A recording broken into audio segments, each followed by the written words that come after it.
आज के online class में आप सभी का स्वागत है। बच्चों, जैसा कि हम जानते हैं कि हमारा थर्ड टर्म का सिलेबस जो है वो ओनली 3 लेसन है। लेसन 15, 16 और 18। लेसन 17 जो है वो थर्ड टर्म में नहीं आ रहा है, जिसमें से लेसन 15 और 16 पहले ही कंप्लीट हो चुके हैं। ये लास्ट चैप्टर है हमारा लेसन 18। लेसन 18 जो है वो भारत के सपूत स्वामी विवेकानंद है। इसमें स्वामी विवेकानंद के बारे में बताया गया है। जैसा कि हम जानते हैं कि बच्चों, ये हमारी भारत भूमि जो है वो वीरों की जननी रही है। यहाँ अनेक महापुरुषों ने जन्म लेकर भारत की कीर्ति पताका को पूरे विश्व में फहराया है। उन्हीं में से आधुनिक युग के उन महापुरुषों में से ही स्वामी विवेकानंद आते हैं। स्वामी विवेकानंद जो है पाश्चात्य संस्कृति, पाश्चात्य देशों को भारत की सुंदर संस्कृति से परिचित कराया। भारत के सुंदर स्वरूप को उन्होंने पाश्चात्य देशों को बताया और भारत की पहचान को और भी ज़्यादा गौरवशाली बनाने का कार्य स्वामी विवेकानंद ने किया। उन्होंने देशवासियों में अपने गौरवमय अतीत के प्रति गौरव और आशापूर्ण भविष्य के लिए उनके अंदर विश्वास भरने की कोशिश की और उन्हें जगाने का महत्वपूर्ण कार्य जो है स्वामी विवेकानंद ने किया। आज हम उसी स्वामी विवेकानंद के बारे में जानेंगे। चलिए देखते हैं। पाश्चात्य देशों में भारत संस्कृति का सच्चा स्वरूप प्रस्तुत करने वाले महापुरुष थे स्वामी विवेकानंद। भारत माता का ये सच्चा सेवक जो है 12 जनवरी 1863 ईस्वी को कोलकाता के एक प्रतिष्ठित परिवार में जन्म लिए थे। इनके पिता का नाम विश्वनाथ दत्त था, जो पेशे से वकील थे। माता भुवनेश्वरी देवी जो है वो आध्यात्मिक स्वभाव वाली महिला थी, वो धार्मिक स्वभाव की महिला थी भुवनेश्वरी देवी, और पिता जो है वकालत का काम करते थे। धर्मपरायण होने के नाते वो एक सहृदय महिला भी थी। माता पिता दोनों ने मिलकर के नरेंद्र को बहुत ही अच्छे संस्कार दिए थे। नरेंद्र उनकी छठी संतान थे। नरेंद्र भी बचपन से ही बड़े कुशाग्र बुद्धि के थे, तीव्र बुद्धि संपन्न और विवेकशील व्यक्ति थे। रूढ़िवादिता और अंधविश्वास का उन्होंने बचपन से ही घोर खंडन किया है। वो रूढ़िवादी और अंधविश्वास में विश्वास नहीं करते थे। वो सदियों से चली आ रही जो रूढ़ियां हैं, परंपराएं हैं हमारे समाज में, उनको वो बिना साक्ष्य पे उतारे नहीं मानते थे। अंधविश्वास में वो जरा भी वो नहीं रखते थे। एक बार की बात है, उनके घर के पास एकांत में एक वृक्ष था और उस वृक्ष पर भूत होने की बात प्रसिद्ध थी चारों तरफ। आसपास के सभी लोग जो है अपने बच्चों को उस वृक्ष के नीचे जाने से मना कर रखे थे। कोई उस पेड़ के नीचे नहीं जाता था। ये बात सुनकर के नरेंद्र के मन में बार बार ये कहता था कि ये भूत होता क्या है, मैं इसे जानने की कोशिश जरूर करूंगा। एक दिन अवसर देख करके वो उस स्थान पर जा पहुंचे। वहां पहुंच करके उन्होंने चारों तरफ देखा, लेकिन उन्हें कुछ अलग अनुभव नहीं हुआ। चारों तरफ देख करके वो पेड़ पे चढ़ गए। पेड़ पे चढ़े तब भी कुछ अलग नहीं एहसास हुआ, कुछ गलत नहीं हुआ, मतलब कुछ भी नया अनुभव उनको नहीं हुआ। जैसे सब कुछ सामान्य होता है वैसे ही था। फिर उन्होंने क्या किया कि पेड़ की बहुत सारी शाखाओं को तोड़ दिया और पेड़ को जोर से झकझोरा, लेकिन कोई भी हरकत नहीं हुई, जिससे ये आभास हो कि इस पेड़ पर भूत रहता है। अब उन्हें ये विश्वास हो गया कि भूत कुछ नहीं है, ये एक अंधविश्वास है, कोरी कल्पना है कि इस वृक्ष पर भूत रहता है। वो उतरे, अपने साथियों से मिले और इस घटना का वर्णन भी उन्होंने अपने साथियों के बीच किया और साथियों को अंधकार से मुक्त होने का आग्रह भी किया। उन्होंने अपने साथियों से कहा कि हमें ऐसे कहीं सुनी हुई बातों पर विश्वास नहीं करना चाहिए। नरेंद्र की प्रारंभिक शिक्षा जो है वो रायपुर में हुई थी। नरेंद्र के पिता रायपुर चले गए और वहीं उनकी प्रारंभिक शिक्षा जो हो पूरी हुई। प्रारंभिक शिक्षा रायपुर के विद्यालय में हुई। वहां उन्होंने खेल कूद में भाग लिया। अति प्रभावशाली वक्ता के रूप में वो वही प्रसिद्ध हो गए। प्रारंभिक समय में ही अधिक प्रभावशाली वक्ता के रूप में वो जो बातें कहते थे वो बहुत ही प्रभावपूर्ण होती थी, लोगों के हृदय को छू जाती थी, लोग उनके वश में एक तरह से कहा जाए तो हो जाते थे। इस तरह के वो वक्ता थे। वो ऐसा भाषण देते थे, ऐसी बातें करते थे कि उसका सीधा असर जो है मानव पर, लोगों पर पड़ता था और सभी उनकी बातों को मान लेते थे। इस तरह से वो सबके बीच एक प्रमुख वक्ता के रूप में प्रसिद्ध हो गए थे। 1879 में वे हाई स्कूल की परीक्षा पास किए और आगे की पढ़ाई के लिए कोलकाता के रेजिडेंशियल कॉलेज में एडमिशन ले लिया। 1879 ईस्वी में वे 10वीं अर्थात हाई स्कूल की परीक्षा को पास किए और आगे की पढ़ाई करने के लिए वे कोलकाता के रेजिडेंशियल स्कूल में प्रवेश ले लिए। अगले ही वर्ष उनकी मुलाकात एक गोष्ठी में रामकृष्ण परमहंस जी से हुई। रामकृष्ण परमहंस उस बालक की ओर आकर्षित हुए और उन्होंने नरेंद्र से एक भजन सुनाने के लिए कहा। गोष्ठी में नरेंद्र अपने भावपूर्ण और मधुर वाणी में जब भजन सुना रहे थे तो सारे श्रोता जो है वो मंदमुग्ध होकर के उनके भजन को सुन रहे थे। रामकृष्ण परमहंस ने महसूस किया कि इस बालक में लोगों को अपनी तरफ आकर्षित करने की बहुत ही अच्छी शक्ति है। ओजपूर्ण भाषण, एक प्रमुख वक्ता के रूप में वो बचपन में ही प्रसिद्ध हो चुके थे। तो ये सब देख करके रामकृष्ण परमहंस ने नरेंद्र को अपने आश्रम में आने के लिए निमंत्रित किया, अपने आश्रम में आने के लिए निमंत्रण दिया और नरेंद्र जो है आश्रम पहुंचे। इस तरह से गुरु और शिष्य से जो है एक दूसरे के बहुत करीब होते चले गए। एक बार की बात है, नरेंद्र ने अपने गुरु से पूछा, रामकृष्ण परमहंस जी से पूछा कि क्या आप भगवान को देख सकते हैं? परमहंस का जवाब था कि हाँ, जैसे मैं तुम्हें देख रहा हूं वैसे मैं अपने भगवान को देख सकता हूं। ये बात जो है भगवान के प्रति निष्ठा जो है नरेंद्र के अंदर इस बात को सुनकर के और ज्यादा बढ़ गई और समाज अध्ययन और ध्यान के माध्यम से वो भगवान के बहुत करीब होते चले गए। रामकृष्ण परमहंस जो है महाकाली के सच्चे भक्त थे। कहा जाता है कि रामकृष्ण का जो है वो स्पष्ट रूप से मतलब एकदम साक्षात रूप में महाकाली के साथ बातें होती थी। तो इस तरह से जो है नरेंद्र का रामकृष्ण के प्रति लगाव बढ़ता गया और वही उनके आध्यात्मिक गुरु भी बने। पिता विश्वनाथ दत्त इन्हें वकालत सिखाना चाहते थे और वकालत के पेशे में ले जाना चाहते थे, लेकिन तभी वकालत की तरफ इनका रुझान नहीं था। नरेंद्र का रुझान तो आध्यात्मिकता की ओर था। उनके अंदर तो आध्यात्मिकता की भूख थी, आत्मा और परमात्मा से मिलन की जो इच्छा थी वो बलवती होती गई। वे वकालत की तरफ नहीं मुड़ पाए। तभी एक दिन उनके पिता का निधन हो जाता है और पिता के मृत्यु के बाद इन्हें गहरा आघात लगता है।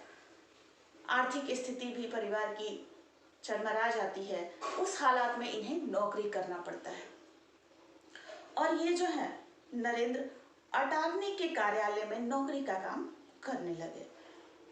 लेकिन इनका मन जो है हमेशा रामकृष्ण के साथ ही रहने के लिए लगा रहता था। धीरे धीरे ईश्वर के प्रति जो है नरेंद्र की आस्था और भी बढ़ती गई और नया उत्साह, नई विश्वास और नई जागृति के साथ वो साधना के मार्ग पर आगे बढ़ते गए। कुछ समय बाद श्री रामकृष्ण बीमार हो गए। रामकृष्ण परमहंस जो है वो बीमार हो गए। नरेंद्र उनकी सेवा के लिए उनके आश्रम में ही रहने लगे। मतलब हर समय अपने गुरु रामकृष्ण के साथ नरेंद्र जो है वो रहने लगे। यहाँ उन्हें अपने गुरु के आध्यात्मिक जीवन को निकटता से देखने का अवसर मिला। अपने गुरु रामकृष्ण के आध्यात्मिक जीवन को बहुत ही पास से देखने का अवसर जो है नरेंद्र को वह उनके आश्रम में मिला। एक दिन श्री रामकृष्ण ने उन्हें सन्यास की दीक्षा देकर के उनका नाम विवेकानंद रख दिया। रामकृष्ण ने नरेंद्र को सन्यास की दीक्षा दी और उनका नाम विवेकानंद रख दिया। 15 अगस्त 1886 को श्री रामकृष्ण परमहंस ने समाधि ग्रहण की। 15 अगस्त 1886 को रामकृष्ण परमहंस ने समाधि ग्रहण कर ली। उन्होंने शिष्यों को संदेश देते हुए कहा कि माँ की सेवा करो। बहुत सोच विचार करके, बहुत मंथन करने के बाद नरेंद्र ने पाया कि जिस माँ की वो सेवा करना गुरु का आदेश था, माँ की सेवा करो, किस माँ की सेवा करे, किस रूप में करे, ये सब बातें जो है नरेंद्र के दिमाग में चलती रही। बहुत मंथन करने के बाद उन्होंने पाया कि अपनी मातृभूमि भारत की सेवा करने की बात गुरु ने कही है। भारत माता ही हमारी माता है और भारत के जो दीन दुखी हैं उनकी सेवा करके ही हम अपनी माता की सेवा कर सकते हैं। और उसी समय से नरेंद्र विवेकानंद जो है वो भारत के दीन दुखियों की सेवा में जुट गए और उनकी सेवा करते हुए उन्होंने भारत माता की सेवा की। सन 1892 में देश भ्रमण करते हुए विवेकानंद कन्याकुमारी पहुंच गए। 1892 की बात है, पूरा देश घूमते हुए वे कन्याकुमारी पहुंचे। समुद्र तट से वे तैर करके, कन्याकुमारी जो हिंद महासागर है, हमारे देश का आखिरी जगह जो है, वहां वो पहुंचे कन्याकुमारी। और हिंद महासागर में तैर करके एक शिलाखंड है, बड़ी शिलाखंड, जिस पर कन्याकुमारी के पद चिन्ह हैं, उस शिला पर जाकर समाधि ले ध्यान लगाने लगे। देवी कन्याकुमारी के चरण चिन्ह वहां अंकित है। कहा जाता है कि शिव को पाने के लिए देवी कन्याकुमारी ने घोर तपस्या किया था। स्वामी जी समाधि लगाकर इसी शिला पर बैठ गए, जिस शिला पर कन्याकुमारी के पैर पद चिन्ह अंकित थे। और कहा जाता है कि कन्याकुमारी ने भगवान शिव को प्राप्त करने के लिए उसी शिला पर कठोर तप किया था। वहीं उसी शिला पर जाकर के विवेकानंद भी समाधि लगा करके बैठ गए। समाधि से उनका भावी मार्ग निश्चित हो गया। समाधि लगाने के बाद उनका जो भावी मार्ग है, आगे का जो मार्ग था, वो और प्रशस्त हो गया। उसी शिला पर आज विवेकानंद स्मारक बना हुआ है, जो कि उनकी कीर्ति स्वरूप विराजमान है। एक विशालकाय स्वामी विवेकानंद की मूर्ति जो है उसी शिलाखंड पे है। और वहीं वो साधना का स्थल भी है जहां उन्होंने समाधि ग्रहण की थी। 1893 में अमेरिका के शिकागो नगर में विश्व धर्म सम्मेलन हुआ। खेतड़ी के महाराजा तथा अन्य श्रद्धालु भक्तों के आग्रह पर स्वामी विवेकानंद धर्म सम्मेलन में भाग लेने के लिए वहां गए। अमेरिका शिकागो शहर जो है वो धर्म सम्मेलन में भाग लेने के लिए विवेकानंद पहुंचे। शिकागो की विशाल जनसभा को इस भावधारी तेजस्वी सन्यासी ने अपनी ओजपूर्ण वाणी से संबोधित किया।